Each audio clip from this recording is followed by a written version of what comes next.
ലൻ യനാലല്ലാഹ ലുഹൂമുഹാ വലാ ദിമാഉഹാ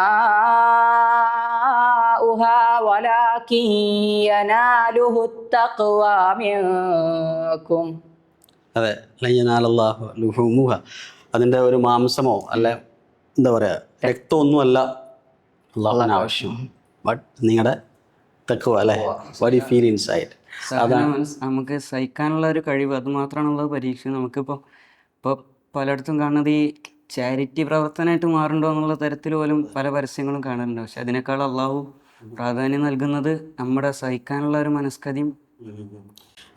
അതിൻ്റെ നമുക്ക് സ്വാഭാവികമായിട്ടും ആ ഒരു ബലിമൃഗത്തോട് ഉണ്ടാകുന്ന ഒരു അറ്റാച്ച്മെൻ്റ് ഒക്കെ ഉണ്ടാവണം. അതിൽ അപ്പോൾ സ്വാഭാവികമായിട്ടും നമുക്ക് അതിനെ അറക്കപ്പെടുക എന്ന് പറയുമ്പോൾ, അല്ലെങ്കിൽ അതിനെ അറക്കുക എന്ന് പറയുമ്പോൾ ഉണ്ടാകുന്ന ആ ഒരു പെയിൻ നമുക്ക് ഫീൽ ചെയ്യാൻ വേണ്ടി, കൂടപ്പിറപ്പിനെ പോലെ നമ്മൾ വളർത്തി വലുതാക്കി അതിന് നമ്മൾ കൊടുക്കുമ്പോൾ ഉണ്ടാകുന്ന ഒരു മാനസികാവസ്ഥ, അതുമാത്രമാണ് അള്ളാഹു പരീക്ഷിക്കുന്നതാണ് ഈ ആയത്തിലൂടെ മനസ്സിലാക്കാൻ പറ്റുന്നത്.